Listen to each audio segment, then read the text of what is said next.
Hi and a warm welcome back to the garden. In this video I'm sowing 5 perennial seeds that can be sown now in spring.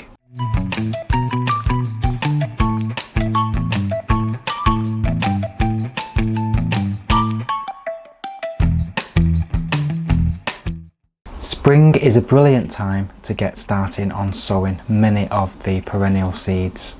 So the seeds that do not require any cold stratification, and what I mean by that is seeds that do not require that cold period before the springtime. So any seeds that don't require that, spring is a wonderful time to be sowing these.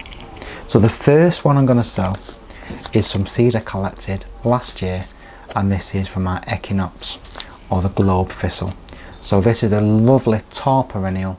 It has these lovely globe blue flowers that open up. They're a magnet to the bees and they're just fantastic. They are very unique, very architectural, and they're brilliant to have in your borders, and they're obviously going to be a talking point as well to visitors because they are so unusual. So these are seeds I collected.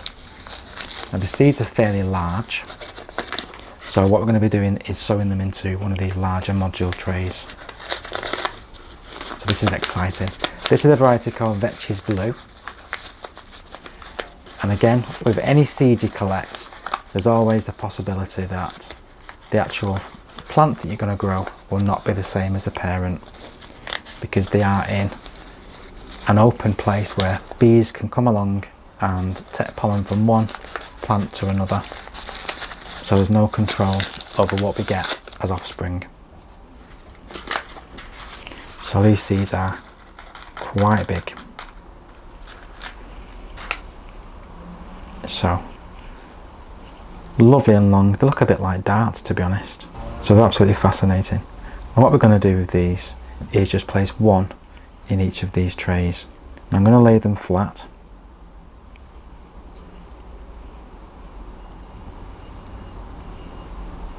There's actually a lovely little blue tinge to these, which is quite nice. But they do look a bit like darts. So I'm just going to place one in each module. And then, as usual, I'm just going to use some vermiculite just to cover over the top. So these don't need light to germinate, these can just be placed. If you don't have vermiculite, you can just use some more compost and then just place that down just gently.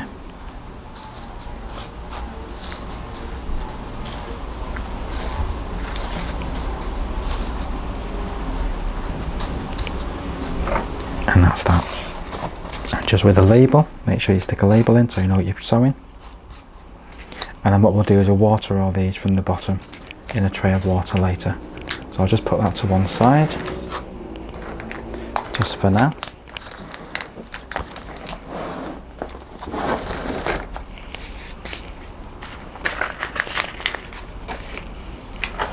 Now the next one I'm going to sow is one called Helenium, and these are such lovely flowers. And this one is Helena red shades, so it's got the red coloured, but you can get these in coppery oranges, bronzes, yellows. They are beautiful. This particular variety grows to a height, let me just see, yeah, 1.2 meters high with a spread of 60 centimeters. Now I've never grown this variety before, so we're going to see what we get. So let's have a look at the seeds.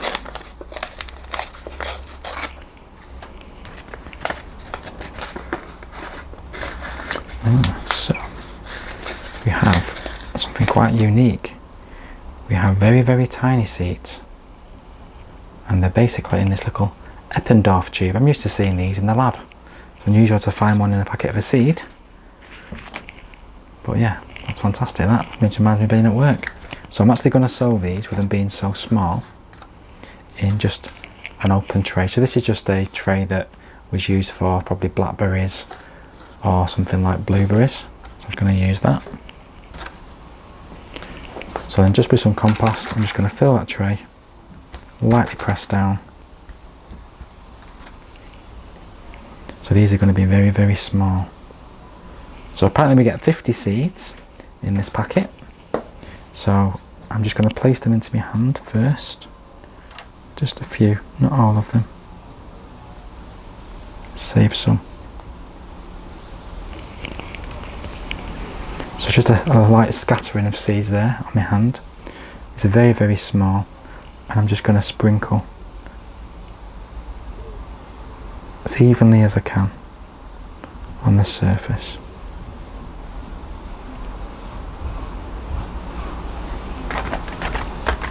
Now, because they are so tiny, they're most likely going to need light to germinate. That's kind of like the rule that I go by. But with the vermiculite, it does allow light in. So I'm just going to put a very, very thin layer of vermiculite over the top.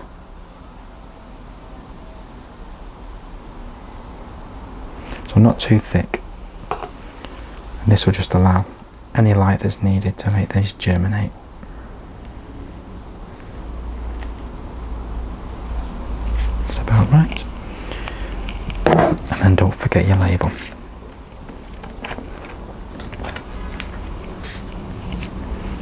Place that in there, and just put that to one side, and place these back for sowing another time.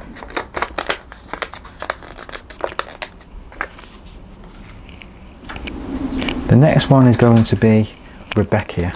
So this is Rudbeckia fulgida Goldsturm, and we've grown this many times before. This isn't as slug proof as the Diamii kind that we do have in the garden. The Diamii does have more of a furry leaf, but we are going to give this a go. We do, as a fail-safe, we do have the front garden, which doesn't get really affected by slugs, that we can place this in should they fail in the back. So again, this can be sown at this time of year.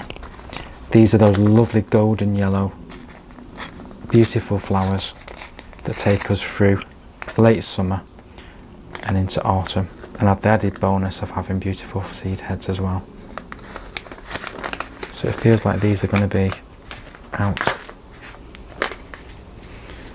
Right, so these aren't too bad. They're quite small, but I think I might be able to get away with doing these in a little tray like this. So this is just a module tray. I've already filled it partly with compost and just pressed them down a little bit. So for these ones, whilst they are small, I can get them one at a time. So just place one in each of the cells.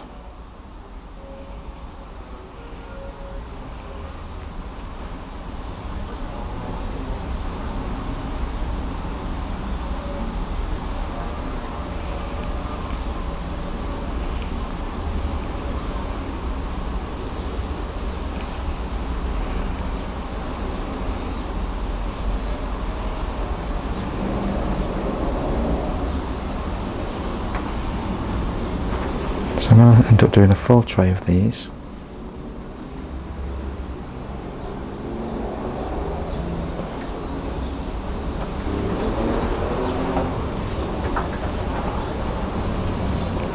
Put them ones back. And then again I'm going to lightly cover with the vermiculite.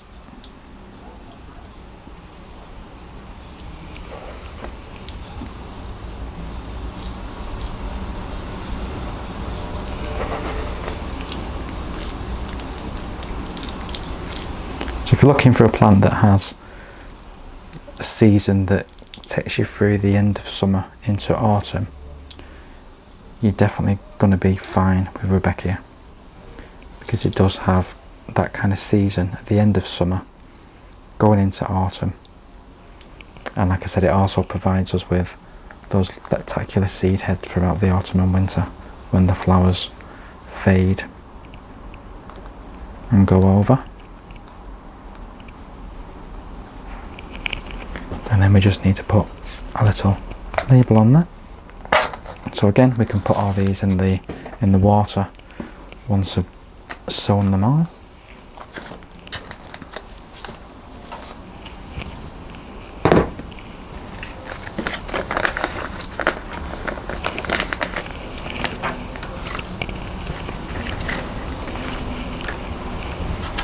And then next I've got Geum. So Geums are fantastic for a sunny kind of moist setting.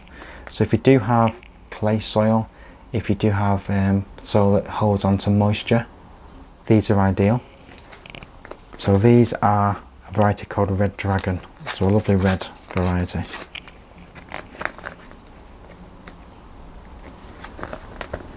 We love our Geums. Geums are not affected by slugs, which makes them a plus in our book. And these ones are fairly biggish, so it's great. So I'm going to use another module tray that I've got here, which is already partly filled.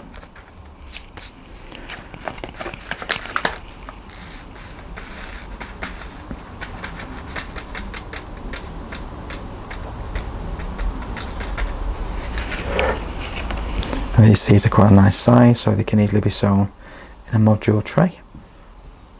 So again, just one in each module.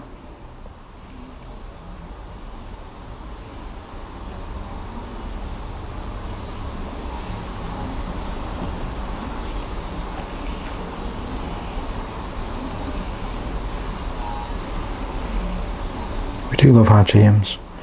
Usually they start to flower in the springtime, and you can usually get a second flush of flowers if you do cut the flowers back and prevent them from making seed. So that's perfect, one in each cell. Then again, some vermiculite on the top.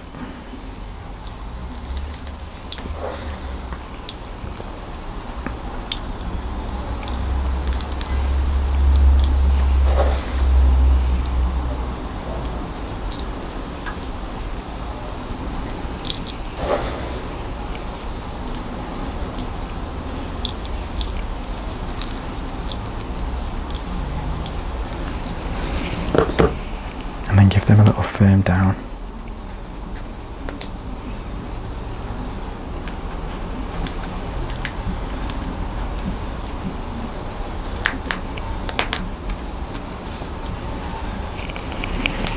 And again, they can be watered in a little while.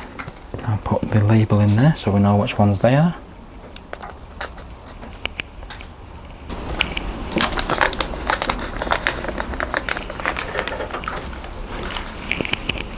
So the last perennial that I was going to sow is Echinacea.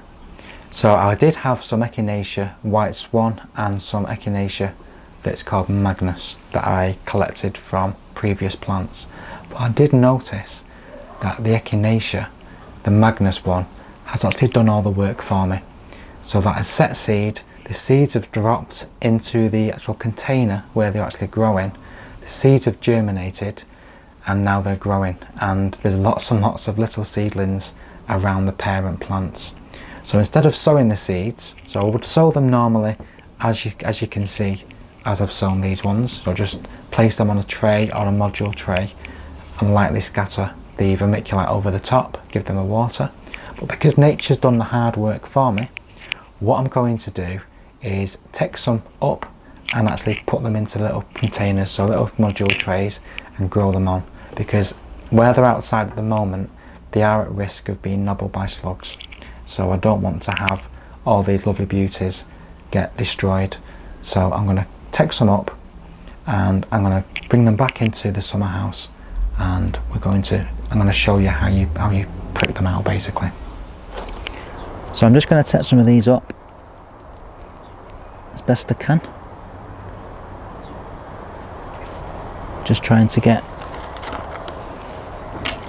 as much root with them as I can.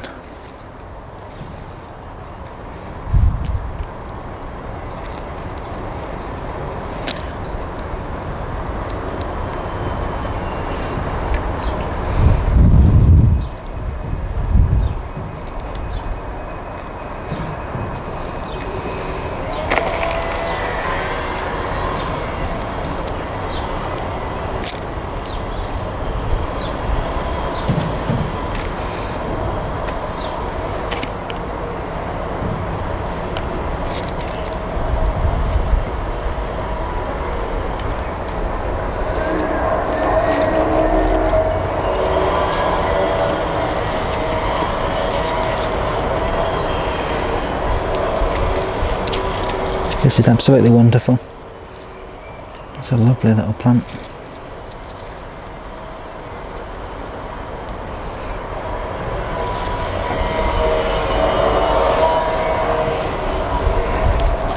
So there's quite a few that's quite close to the parent, so by doing this I'm helping to give these little seedlings the best chance. Now I know some haven't got true leaves, and I would normally suggest that you leave them to get true leaves, but I am just conscious that the slugs would have these devoured in one whole evening, and I'm not prepared to let that happen.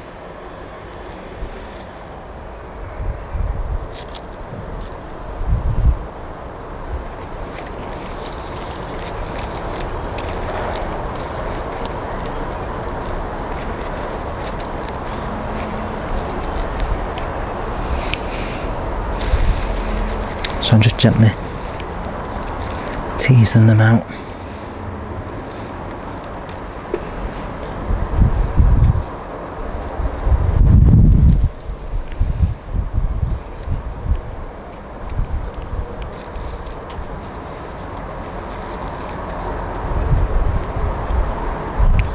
They do actually have a really lovely little root system already, which is brilliant.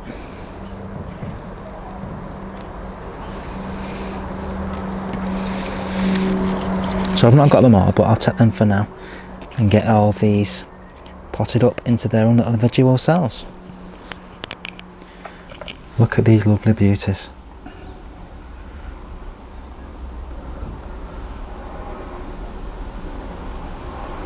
So with these, I've just got one of these multi-welled containers, and I'm just going to place each one into its own individual little space to grow on. Now on that one, it's very clear. You can see the true leaf is starting to come from the seed leaves. So the two seed leaves, they appear first, and they're never going to be like the parent leaf. But the actual true leaf, which is that forming there, that's the one that you can recognise as an Echinacea leaf.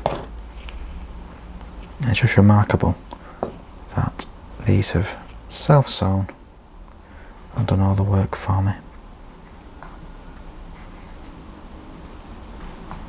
So I'll just place them in like that. Sometimes I might need to put a bit more compost around. Now I do have quite a lot of these, but look at that for a root system.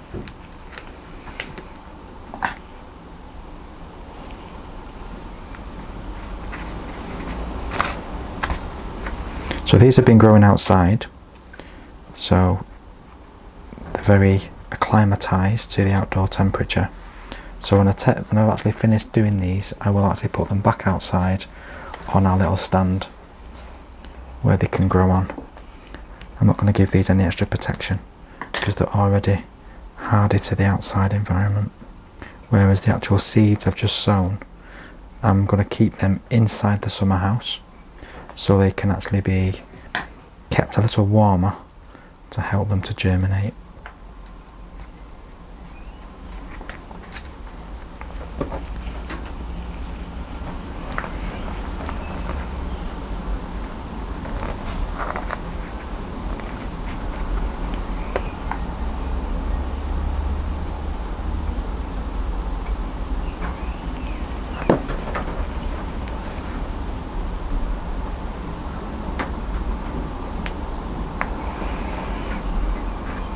You need to be quite gentle and only really hold them by their seed leaves, because they're the most strongest ones, and if they do break, it doesn't matter.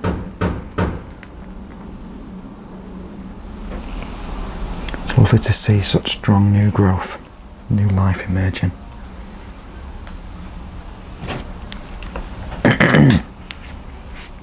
So I'm going to pop a nice label in that so we know what they are. I'm going to give these a water. So I'm going to continue doing the rest of them in a minute, but just for the sake of time, I'm going to actually stop there. I don't think you guys want to see me do all of these in one go. It's going to take quite a bit of time. So thank you so much for watching. I've just shown you 5 perennials that we're going to be growing in spring. The list does not stop there. Take a look online, take a look through your books. You'll find there's a lot more perennials that you can grow from seed in springtime, and they'll be producing lovely, lovely growth, and even possibly, fingers crossed, depending on what you're growing, flowers the same year. I do know on the Helenium it does say that first year flowering, so we'll see what happens. Usually when you grow perennials from seed, you don't usually get flowers the first year. Usually the second year you've got to wait for the flowers to come, but these ones do state that they do flower in the first year from spring sowings. So we'll see what happens. We'll keep you informed of how they get on. So again, thank you so much for watching. Hit that like button, hit the subscribe button, put any comments you have in the comments box below. We will see you very, very soon with another gardening video. In the meantime, please do take care, and as always, happy gardening.